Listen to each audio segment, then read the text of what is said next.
Counsel?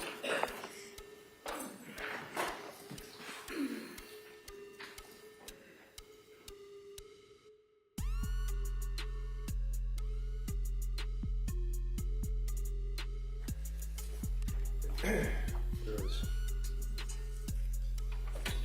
about 5 weeks ago that we met like this, and I indicated to you that thank you for incredible service. That, all of us mean that sincerely. You took literally more than a month out of your lives and sat here mentally incredible through some of the toughest, most gut-wrenching things that any person can be subjected to. And I think I indicated that, sadly, jurors carry this trauma with them for years. And the service that you have performed, I have never seen before. You have listened to evidence. You have been fair. You have been objective. You've listened to the judge's instructions, and you've carried them into your heart, consistent with your oath, which is a very, very solemn task between government and Lindsay, who has placed herself on her country, which country you are, as a jury of her peers. When you consider what's at stake here in the sense of what we've been dealing with, Cora, Dawson, Calvin.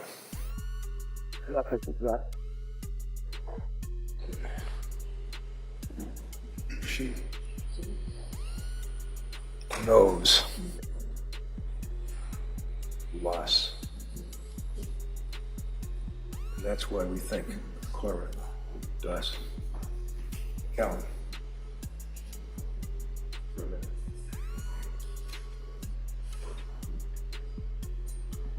They are the victims of this case. They are the victims of the horrible, horrific act that has been laid at your feet as jurors to decide whether or not Lindsay is guilty beyond a reasonable doubt, as His Honor instructed you and will instruct you. What that means, that standard of proof that we as citizens in this country are so blessed to have, proof beyond a reasonable doubt before the government charges any citizen with a crime. I don't care how many cops you have in here, how many DAs are sitting here, how many people are sitting in the front row, and they're all going to sit there and be proud of this prosecution. I told you in the opening statement that this is a prosecution that has ripped the soul out of this girl. This is what they had. This is their family.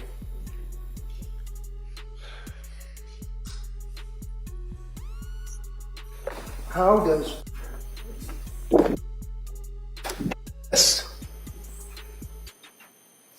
turn into this?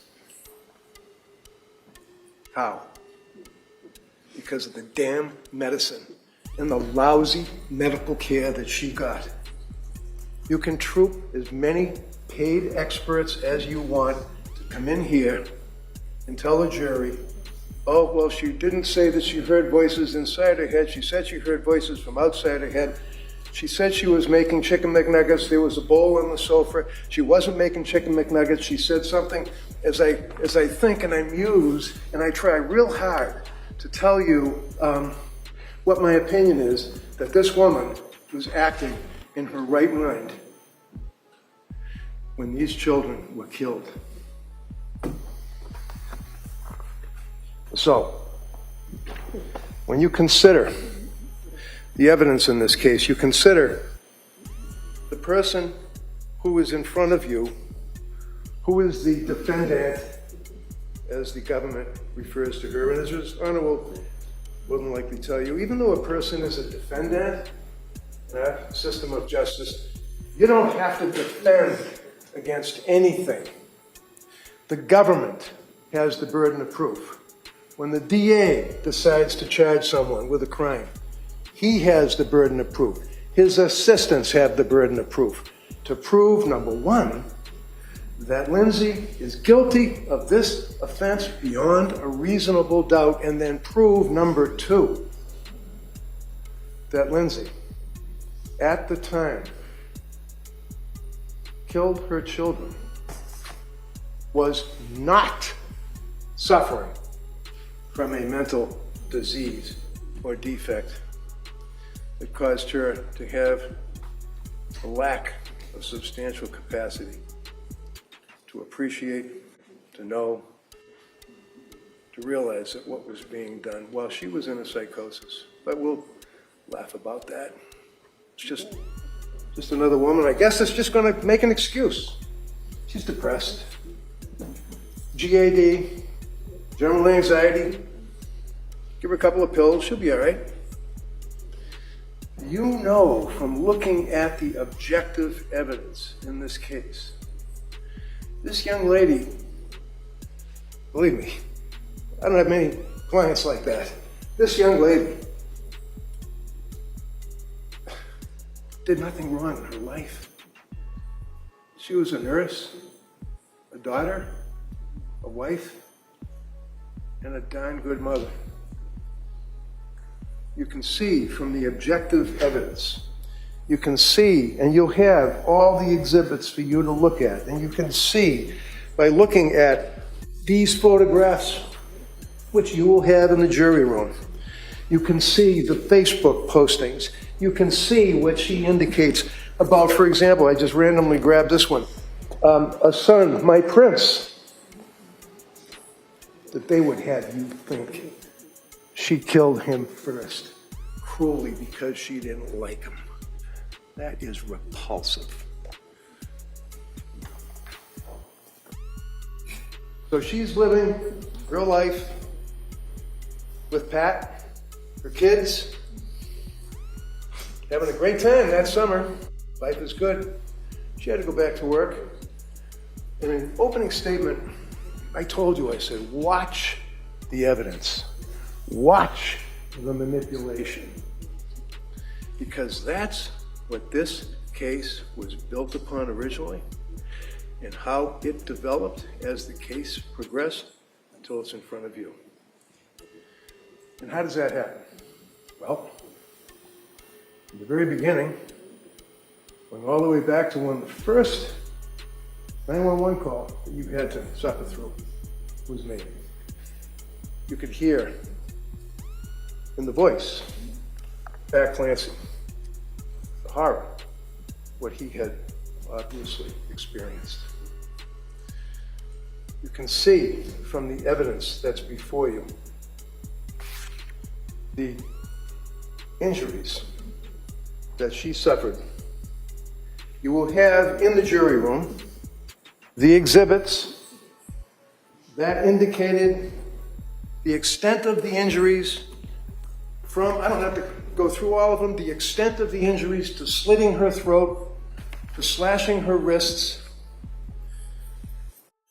throwing herself out a window, blood all over the bedroom floor, window open, screen slashed. Oh no, the screen wasn't slashed, my bad. That's what she thought. It's called a delusion. She was in a psychosis when she thought that. Probably right here, sitting here, believes that she slashed the screen. She didn't. It's objective evidence. And why did we spend almost a week showing you the extent and the severity of that suicide attempt? The reason that we had to do that is because they were arguing that it was a fake suicide. Dinky little cuts. No bleeding. She didn't mean to kill herself. She's just going to throw herself out the window, I guess, and slide down the house. Remember that one? Hanging off of the window. Sliding down the house, and Lindsay screwed up. And she hurt herself bad. You know that's not what happened. You know that she made, the testimony of Dr. Velkovich, that she made a very, very significant suicide effort, slashing her wrist, slitting her throat. And isn't it interesting when you consider objective evidence? Googling slitting a throat. Googling suicide. Googling drugs. Googling side effects. Googling ketamine treatments. Googling all of these drugs. Googling the effects of Tufts medications. Lorazepam, sertraline, hydroxyzine, lorazepam, buspirone, trazodone, fluoxetine, zolpidem, myrtazine, clonazepam, quetiapine, diazepam, quetiapine. It goes on and on and on and on and on. You have the chat, you have the descriptions to see. And obviously, she wasn't consuming all of these at the same time, because one thing this kid did was try to do what she was supposed to do. She took the drugs as she was told to take them. She was religious in her obligations to take care of her health. She went to Dr. Tufts when she was a young lady living in a house with a husband and her babies, respected nurse, wife, friend, mother. Should have kept drinking, huh? That was a big deal, wasn't it? Remember that? We're just going to assassinate this young lady in every which way we can. Remember that evidence? Oh. I was concerned. She was drinking 5 drinks a day. She was worried about, you heard the evidence up to 2019. What are they talking about? She wasn't drinking while she had her kids. She wasn't drinking while she's breastfeeding. She would have a couple of beers with her friends. That's bad. Put that over in the bad pile. Right here. We spent all that time showing through Dr. Laposada's testimony that this was a legitimate, dreadful, horrific suicide attempt. You think about this beautiful young girl throwing herself out a window. That's a quarter. I don't know if you have to play pool. I challenge you to tell this jury why we spent a week showing that she committed, your witnesses. Counsel, address the jury, please. Said, their witnesses, serious suicide attempt. Remember that? Tried to kill herself. So now they'll back off on that, and they'll agree. A serious suicide attempt. That's why I say, watch the evidence. Watch the manipulation. Remember the argument with the bands. She took the bands out of the bag, put the gloves on, talks to Dr. Laposada on the Zoom, slams the bands down out of the paper bag, does the movement of the bands and yells at Laposada and says, wrapped. They were just wrapped. They weren't knotted, because you gotta get Lindsay tightening the band, right? You gotta hold it. You gotta hold it for a minute. You gotta hold it for 2 minutes, 3 minutes, 4 minutes. That's why she needed the bands not knotted. And then she said, it's like this. And they sprang open. Remember that? Dr. Laposada said, yeah, I saw what you did. And she walked away like if the glove won't fit moment. quarter number 2. What did Patrick Clancy testify to? You heard his testimony.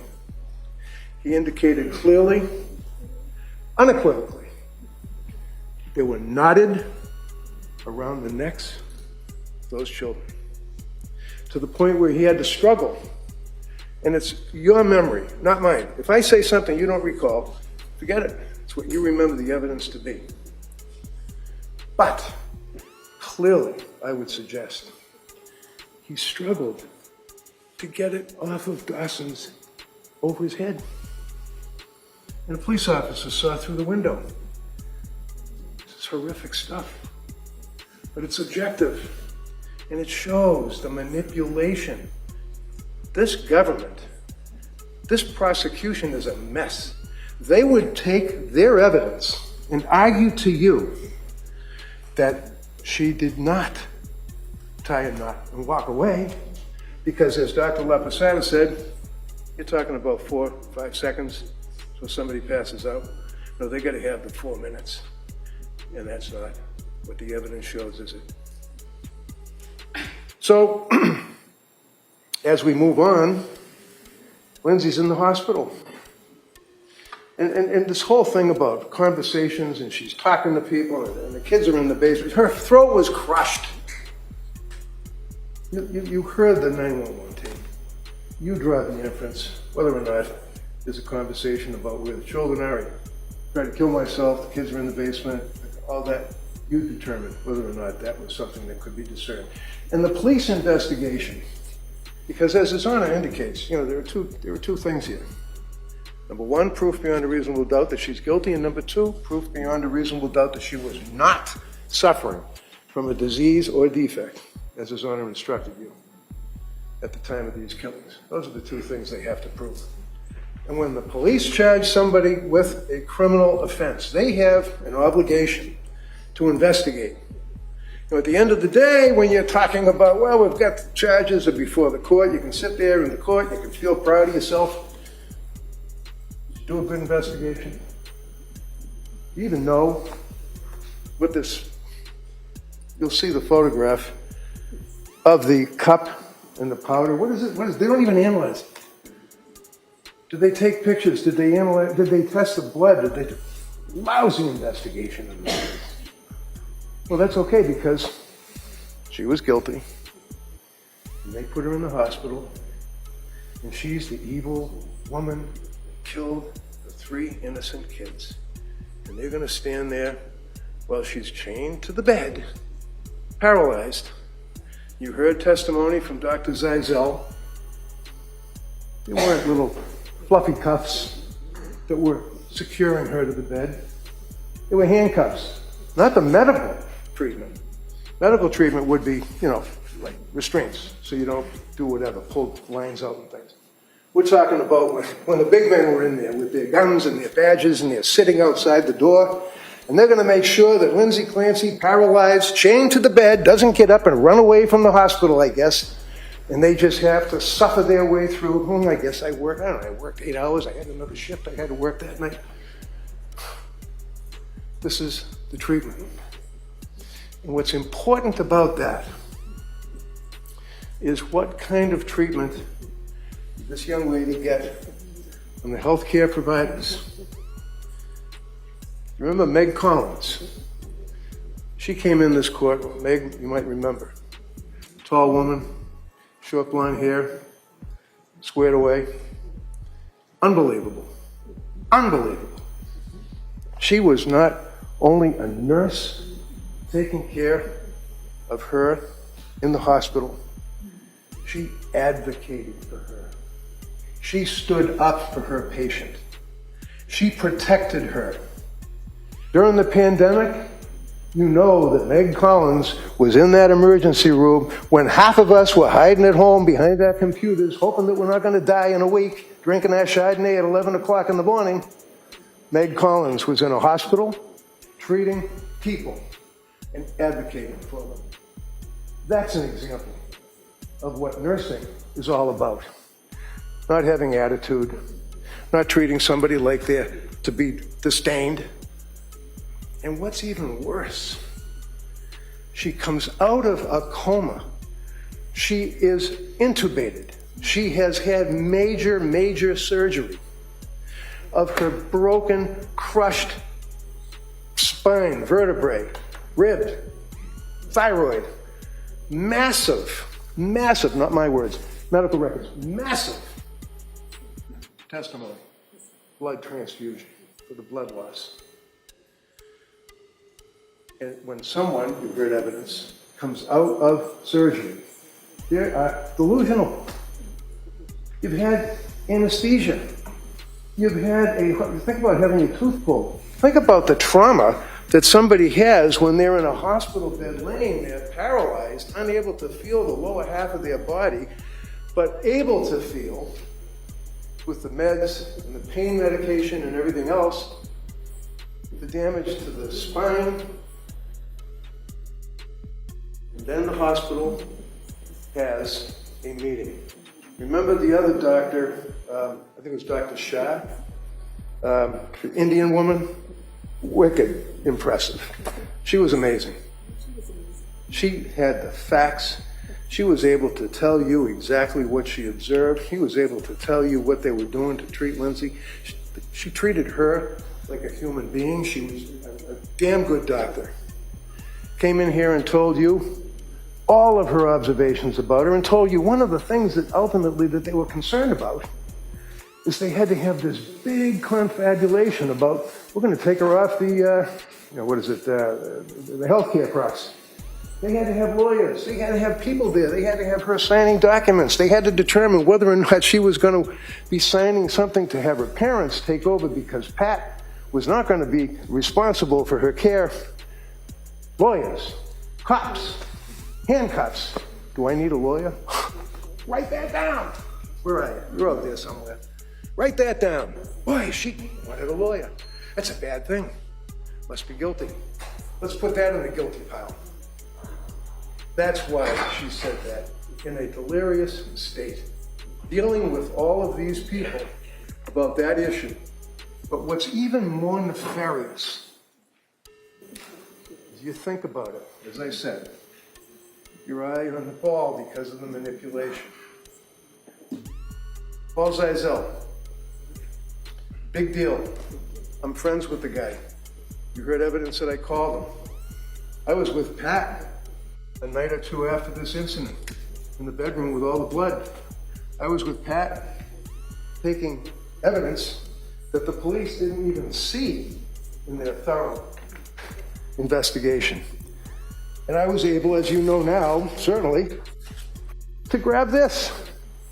Why wouldn't the police have grabbed this? They're all empty. You can see when they were prescribed. You can see what they are. You can see what she took. You read the testimony. It's tough to take a handful of pills. Remember the guy saying that yesterday? Tough to take a handful of pills. Well, no. They were crushed. Oh, shit, they were crushed. Okay. Where's the residue? Where's the crusher? Where's anything? Doesn't matter. Doesn't matter. Great investigation, guys. So you have a situation where they leave this behind. They don't even look at it. One of them, and again, your memory don't work. One of them testifies, well, they might have looked at it and saw it and just didn't seize it. Seriously? They got out of the kitchen, they seized every pill bottle that was in the cabinet, along with the books. And speaking of books, one of the things that they found, smoking gun. Good moms have scary thoughts. Hallelujah. Put that in the guilty pile. We're going to put this in a plastic bag. We're going to show it to a jury so they know that this young lady had scary thoughts. Turns out that Aloud gave it to her. So you have this evidence. You have evidence of sleep aids. You have evidence in the bag. It's obvious that this stuff was just thrown in there. It wasn't in a bag when I saw it inside this thing here and we seized it and we held it for 3.5 years. Anybody care about it? No. You heard evidence that police knew that I had it. They could have it, they could look at it, they could analyze it, do whatever they wanted. They didn't have to. This here, you heard evidence. This is a little wish jar that they bought on their honeymoon in Hawaii many years prior to even having kids. And when you look inside it, you see that there's all sorts of little folded up pieces of paper. Some of them are dated, some of them aren't. They go all the way back to 2017, 2018, 20. And they reference her wishes to have healthy kids, her wishes for her kids to be successful, her wishes to have a good birth, second time around, hoping for a good birth, worrying about the child with I forget, where they rub the thing like. This woman lived for her kids until she had the pleasure running into Dr. Tufts of her 2 months experience. And after she ran into Dr. Tufts, it was not a wonderful life anymore. And what did Dr. Tufts do? And everybody laughs at me. I said the television. Okay, I know it's a telemedical thing on your telephone or on a Zoom. Take more pills. You have the medical records. You heard the testimony. You know her concerns. You know her fears. Does this seem like a young lady that didn't care and wanted to score more drugs off somebody? That's another repulsive allegation. I think the evidence is pretty clear. There's no basis for that at all. She was scared. September into October of 22, young, vibrant, hardworking, you've heard all this, not my words, witnesses' words, holding goals for herself. Hardworking nurse, hardworking mother, would take the kids to the Kingsbury Club. That's another thing. Sounds pretty snooty, doesn't it? Oh, they're at the Kingsbury Club. It's a swimming pool and a place where you can exercise. Watch the manipulation. Because now you've got a situation where you've got manipulation with the Kingsbury Club, you've got manipulation with these other items here, and you've also got manipulation of Paul Zeisel told Lindsay what to say. Say that you're hearing voices. Think about how ugly that is. Because you know, beyond a reasonable doubt, even though we don't have any proof, we have no burden.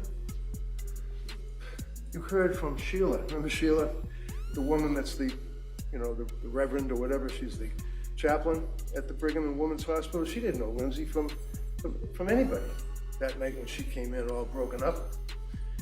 And she told you that she continued. She was there when Lindsay came out of, was extubated. She was there when Lindsay was going through her treatments. She was there for 8 days before Paul Zeisel even knew Lindsay existed. But they would be in here telling you that Lindsay saw the psychologist because the lawyer went and got the psychologist to go and speak to her. And then you have these guys here, the cops. They're having meetings, talking about it. They're talking about it. Must have been the shrink. Must have been the psychologist. Must have been Zeisel. He's the guy that told her what to say, and he did not. How can you ruin a man's reputation with the career that he has had and still has, thankfully, to put him in a position where he tells a broken young woman who is vilified by our society for killing her 3 children, that he goes in the hospital and tells her to say she heard voices. Disgusting. So now you know that she told Sheila first that she heard voices. Command hallucination. She didn't say command hallucination. I heard voices, it was a male voice.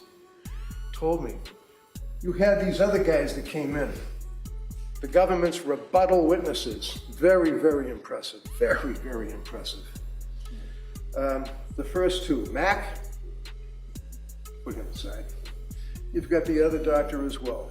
So Mac is, why he was freaked out when I asked him where he stayed, and the other guy looked at me like his eyes were bugging, why did I ask where he stayed? Whatever. Point is, they don't see her for years. Years. And why?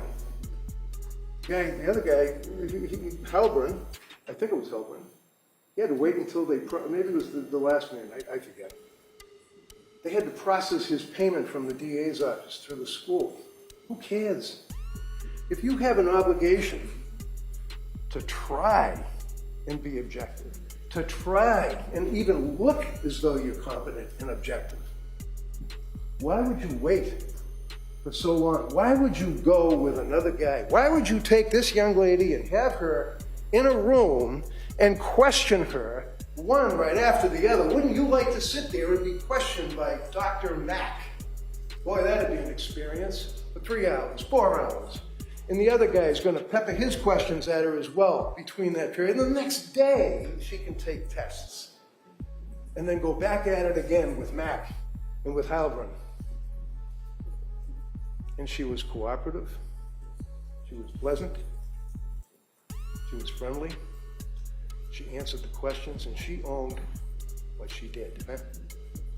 She never ran from anything. She's gone through evaluation after evaluation after evaluation, recorded. You'll have the video to look at as they're questioning her, as she's sitting there in her wheelchair, hour after hour after hour, 3 years after this incident, but that's okay. You're busy. Paul Zeisel was there, literally, in Brigham and Women's, because I called him. Because I was asked to represent this young lady. You heard evidence. I saw her in the hospital. I saw her laying in the bed broken. I saw her laying in the bed practically dead. I reached out to Dr. Zeisel. And I asked him, please, can you talk to this woman? Concerned, as he testified, for her mental well-being. What kind of demons, what kind of horror was in her mind as she lay there paralyzed and hurting and medicated, swollen, tubes, pops, chains. He went and talked to her. Big deal. I asked him to go. You judge the credibility of a person. Did Paul Zeisel have the ring of truth when he told you that he's there out of a humane feeling to try to help this young lady? And he's been by her side for 3.5 years. Same thing as Sheila. Why would Sheila, for all this time, visit with Lindsay as she testified at the Tewksbury Hospital? She's not getting paid. She's not a hired gun. She's not somebody that's coming in to say something at my request. She loves Lindsay. He's a good kid. He's a beautiful soul. So you have Zeisel that has been with her all that time. You've got Sheila who's been with her all that time. You've got evidence that her mom and dad who lived in Connecticut come up and they stay and they visit with her and that they sit with her, and God forbid they actually sometimes had dinner. Remember that? They got the Tewksbury records. Boy, there's a good score. Let's go through the Tewksbury records and see what she's doing on the anniversary of the deaths. How about on their birthdays? Can you see them sitting there going through the medical records? Okay, doctor, what did she do then? She propelled herself down the hallway, met with her parents, laughed, had dinner, watched TV, talked on the telephone. God forbid. She's not curled up in the fetal position, wailing, self-flagellating constantly. For 3.5 years, she's acting like a human being trying to exist. But they go through the records and they want to get those dates and use them against her. Manipulation. And then you consider we're 3 weeks away from a trial. The guy yesterday that's looking up to to the heavens while he's testifying. Caesar tells you that he wanted to establish a rapport. Can you imagine? You know that you're 3 weeks away from your murder trial, and you know that this is doctor number 3 who's been hired by the government to come in and evaluate you and testify against you, and he's going to establish a rapport. There is no rapport, but yet she was cooperative, she was friendly. Interestingly enough, just like the treating doctors don't talk to each other, they don't communicate with each other, they don't have access to medical records. She signs the HIPAA forms. They don't know what her records are, but they know for sure what Dr. Resnick had in his report. They know for sure what Dr. Zeisel had in his report. They know for sure what Meg Spinelli had in her report, and they incorporate that into their report. But then you have the MMPI and the other psychological tests that were administered to her on the second day of the Mac Heilbrunn team interviewing, interrogating, questioning her. She passes the MMPI. Testimony is presented. She answered the MMPI honestly. And they're pertaining to state of mind. They're pertaining to questions about what occurred. They're questioning this young lady as to what her state of mind was then, in the middle, and now. And she didn't lie. She didn't malinga. She didn't exaggerate, and more importantly, if anything, she minimizes. But she certainly was off the chart on the suicide scale. And then you have testimony from Dr. Resnick, Dr. Zeisel, Dr. Conley. And they were paid for their testimony. We're all paid, like I said, not the jury so much, but the judge, myself, Chrissy, everybody gets paid. These doctors came in and testified. Phil Resnick, the man is something out of a scary movie. He has the world record of investigating, examining, and treating people in psychosis that kill their children, filicide. He has a world-renowned record for checking fakers to see if a person is malingering. Their doctor agreed that his article on Voices is a leading article with research in the world. Their doctor agreed that he, Phil Resnick, is an expert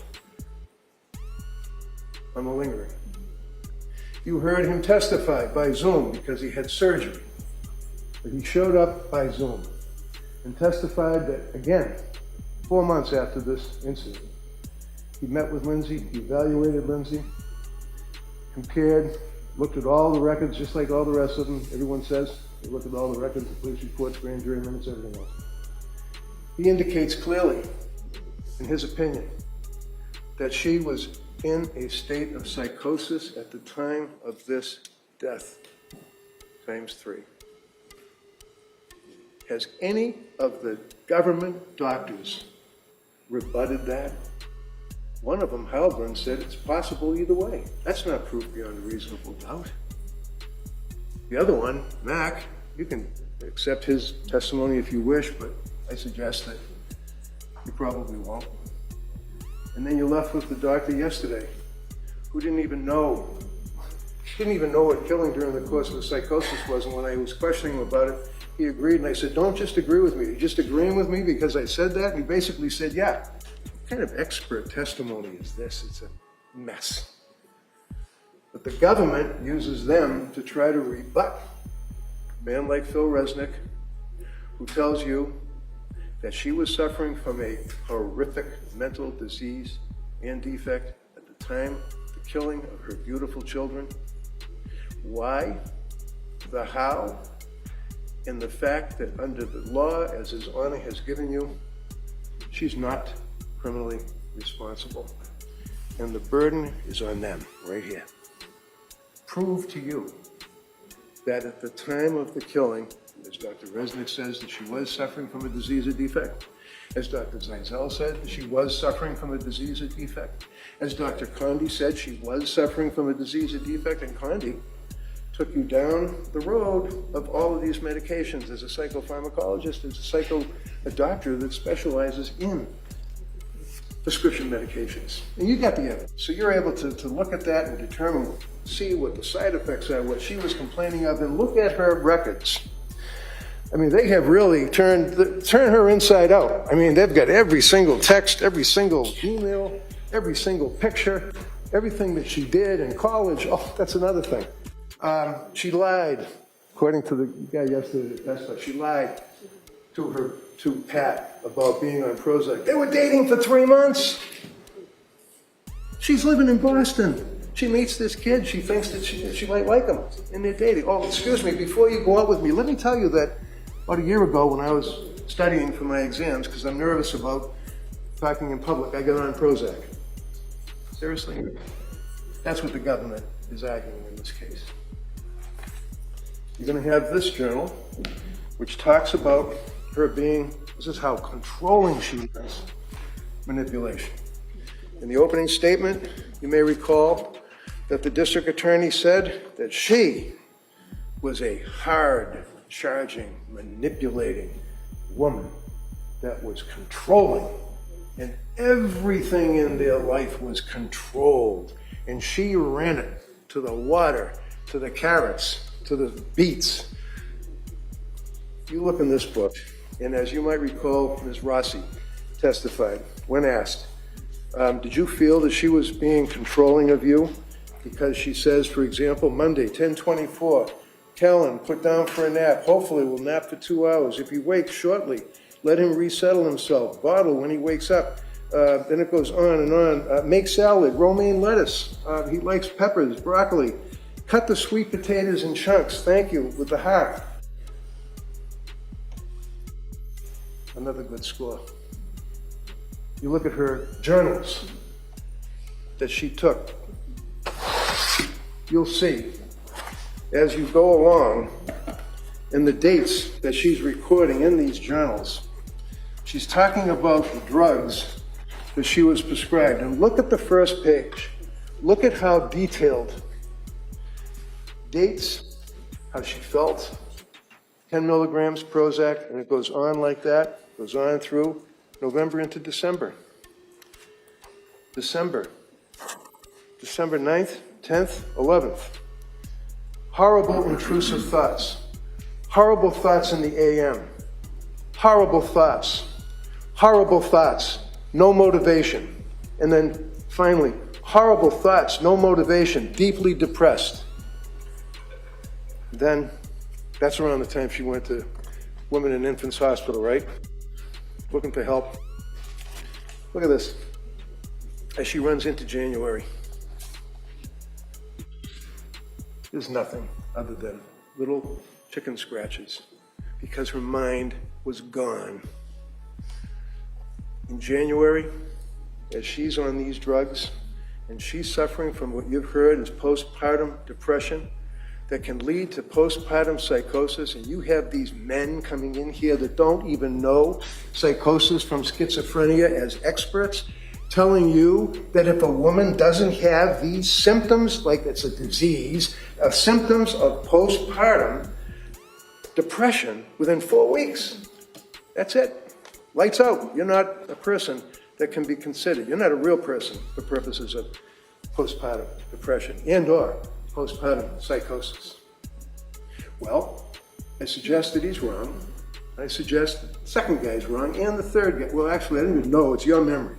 If the gentleman, Mac, even knew, I think he said 4 weeks. It can go up to a year or longer. But we don't really know because you heard the evidence.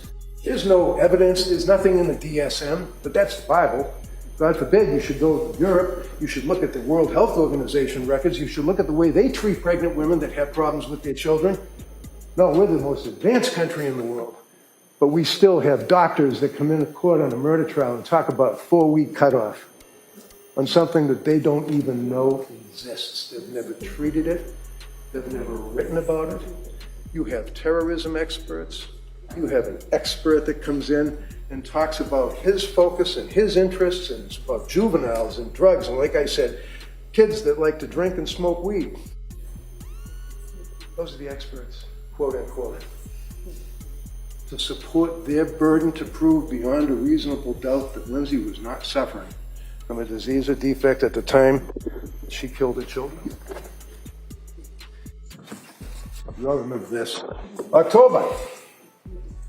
This is not an evidence, it's marked for identification. It's too big, so.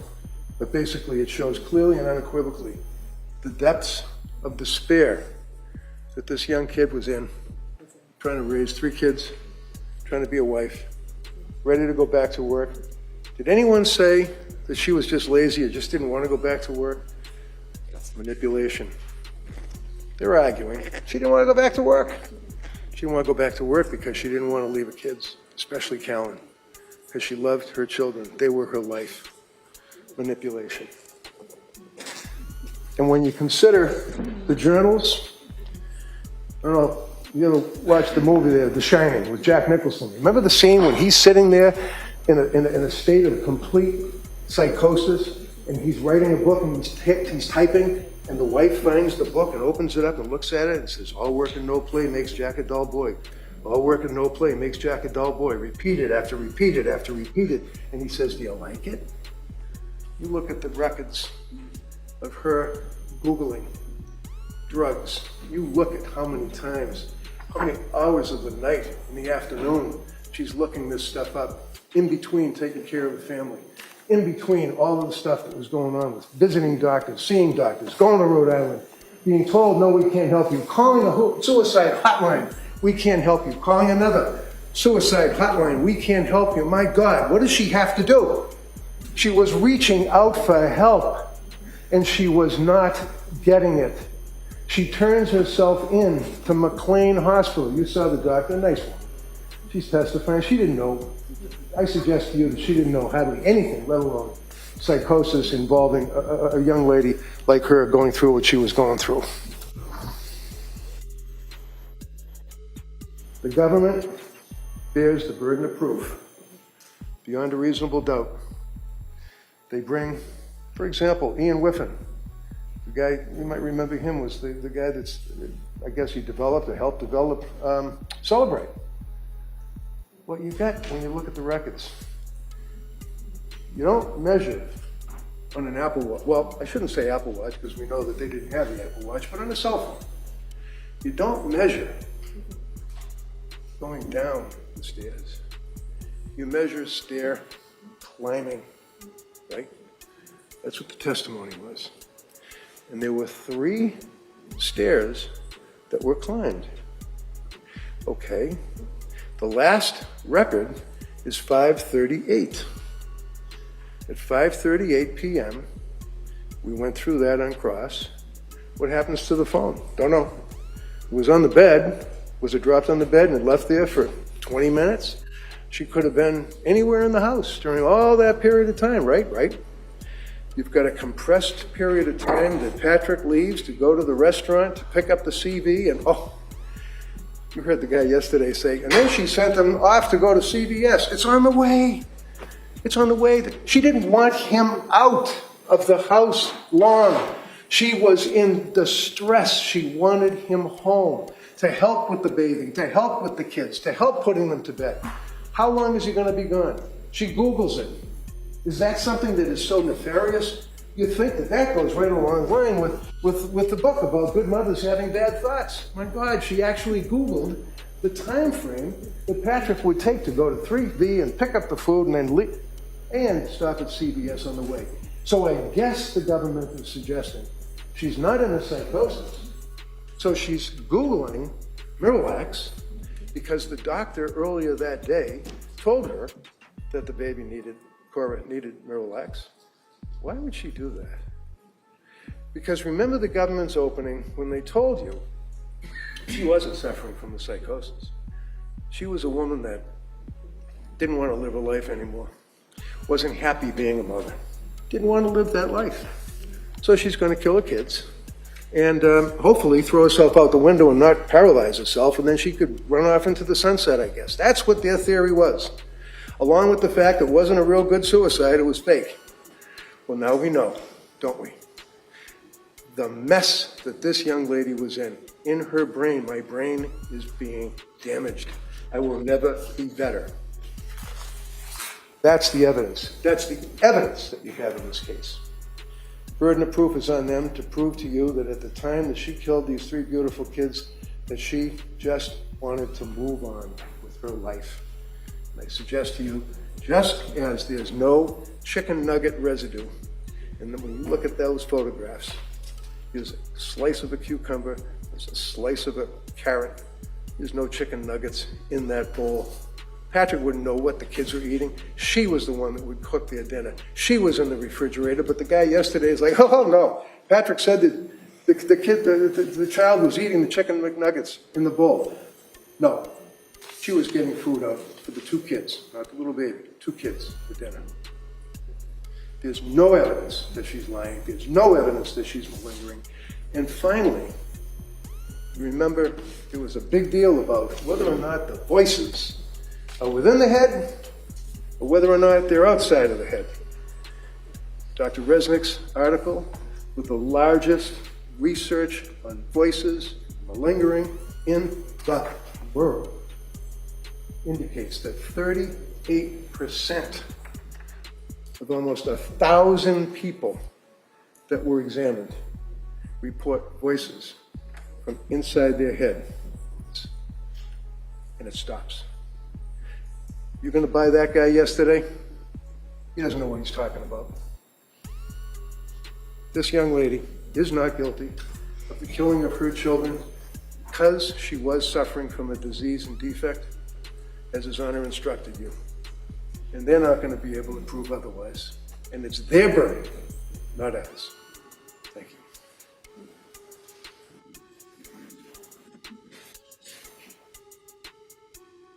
All right, Como?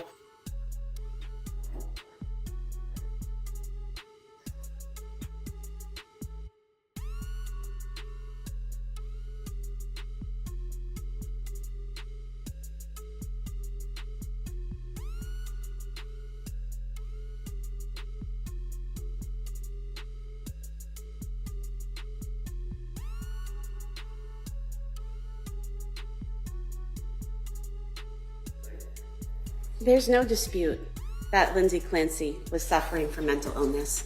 And that brings us to the heart of this extraordinary courtroom battle. What we just heard was not simply a lawyer arguing that his client is innocent. The defense spent a great deal of time attacking the quality of the investigation, the interpretation of the evidence, and, most importantly, the question of Lindsay Clancy's mental state at the time of the killings. And here is where this case becomes legally complicated. The defense is essentially saying, don't just look at what happened. Look at what was happening inside her mind when it happened. They pointed to the suicide attempt, the medications, the reported hallucinations, her medical history, and competing expert opinions to argue that she was experiencing a severe mental disorder and therefore could not be held criminally responsible in the ordinary way. But the prosecution has a fundamentally different task. They don't simply have to convince the jury that a terrible crime occurred. They have to overcome the defense's mental illness argument and prove the required elements beyond a reasonable doubt. And, as the defense repeatedly emphasized, that's a very high legal standard. And perhaps the most interesting part is that this isn't really a battle over whether Lindsay Clancy was suffering psychologically. The proceeding itself acknowledges that mental illness is not the entire dispute. The real question is what that illness meant at the exact moment the children were killed, and what the evidence can actually prove about her state of mind. That is a line the jury ultimately has to walk. Emotionally, this case is almost impossible to process. Legally, however, emotion cannot replace evidence. And that's why the final question isn't simply, did something horrific happen? It clearly did. The question is, has the government proved every element required by law, beyond a reasonable doubt, including the issue of mental responsibility? That is a decision now sitting with the jury. And whatever verdict comes next, this trial shows just how difficult it can be when tragedy, mental illness, Expert testimony and criminal responsibility collide inside one courtroom.